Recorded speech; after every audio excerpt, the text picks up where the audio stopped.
పూర్వం శ్రీరంగంలో రామానుజాచార్యులు తన శిష్యుల్లో ఒకరిని తిరుమలలో స్వామివారి పుష్పసేవకు పంపాలని భావించారు. శాశ్వతంగా తిరుమలలో ఉంటూ వెంకటేశునికి పుష్ప సమర్పణ చేయగల వారెవరైనా ఉన్నారా అని శిష్యులను అడగ్గా అనంతాళ్వార్ అనే శిష్యుడు సిద్ధపడ్డాడు. అలా ఆయన తిరుమల చేరి చిన్న పూల తోటను పెంచి భార్య సాయంతో రోజూ స్వామికి పూలదండలు కట్టి సమర్పించేవాడు. తన గురువుకు గురువైన యమునాచార్యుల వారి పేరుతో శ్రీవారి ఆలయంలో నేడు మనం చూసే పుష్పపు అరను నిర్మించి ఆ దండలన్నీ అక్కడే ఉంచే ఏర్పాటు చేశారు. అయితే ఎండాకాలంలో మొక్కలకు నీరు చాలక ఆలయానికి దక్షిణాన చెరువు తవ్వే పనికి పూనుకున్నాడు. ఆయన గడ్డపారతో తవ్వటం, గర్భవతి అయిన ఆయన భార్య తట్టతో మట్టి ఎత్తిపోయటం చేసేవారు. ఈ పనిలో మూడో మనిషిని వేలు పెట్టనీయటం ఆయనకు ఇష్టముండేది కాదు. రోజు ఉదయాన్నే స్వామికి పూలమాలలు సమర్పించి హారతిగాగానే భార్యతో కలిసి చెరువు పని చేసేవాడు. తన కోసం ఎంతో శ్రమిస్తున్న ఆ దంపతుల కష్టాన్ని చూడలేక శ్రీనివాసుడు 13 బాలుడిగా వచ్చి నేను సాయం చేస్తానని అనగా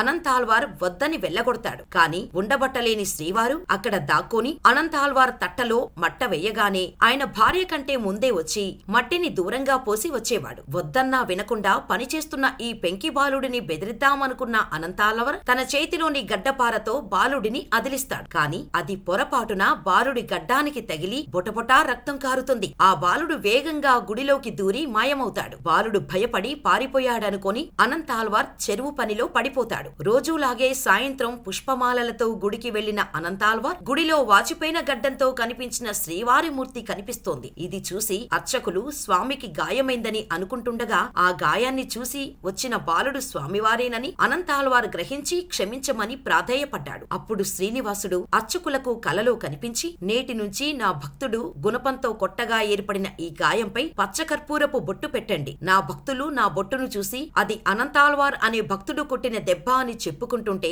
అది విని నేను మురిసిపోతాను అని చెప్పగా నాటి నుంచి శ్రీవారికి రోజూ గడ్డం మీద పచ్చకర్పూరంతో అలంకరిస్తారు. ధ్వజస్తంభాన్ని దాటగానే వచ్చే గోపురంలో పైభాగాన నేటికి ఆ ఇనుప గడ్డపార వేలాడుతూ కనిపిస్తోంది. భక్తులు దీనిని గమనించేలా అక్కడ పలు భాషల్లో అనంతాళ్వార్ గడ్డపార అనే బోర్డును పెట్టారు. భక్తులు నేటికి దీనిని చూసి నమస్కరిస్తుంటారు. నేడు మనం క్యూ కాంప్లెక్స్ పక్కన చూసే చెరువు, అక్కడి తోట నాడు అనంతాళ్వార్ పెంచినదే. దీని పక్కనే అనంతాళ్వార్ వారి సమాధి కూడా ఉంది. మహాప్రదక్షిణ మార్గంలో నైరుతి మూలలో ఆయన నివసించిన ఇల్లు, కుటుంబ సభ్యుల చిత్రపటాలు ఉన్నాయి. బ్రహ్మోత్సవాల వంటి ప్రత్యేక వేడుకల్లో మహాప్రదక్షిణ మార్గంలో స్వామి ఊరేగింపు సాగేటప్పుడు అనంతాళ్వార్ ఇంటి వద్ద ఆగి కర్పూర హారతి అందుకునే ముందుకు సాగిపోతాడు. క్రీస్తు శక 1053లో జన్మించిన 84 సంవత్సరాలు జీవించి సుదీర్ఘకాలం పాటు శ్రీవారి పుష్ప కైంకర్యంలో పాల్గొన్న అనంతాళ్వార్ శ్రీవారి భక్తులందరకు ప్రాతస్మరణీయుడు.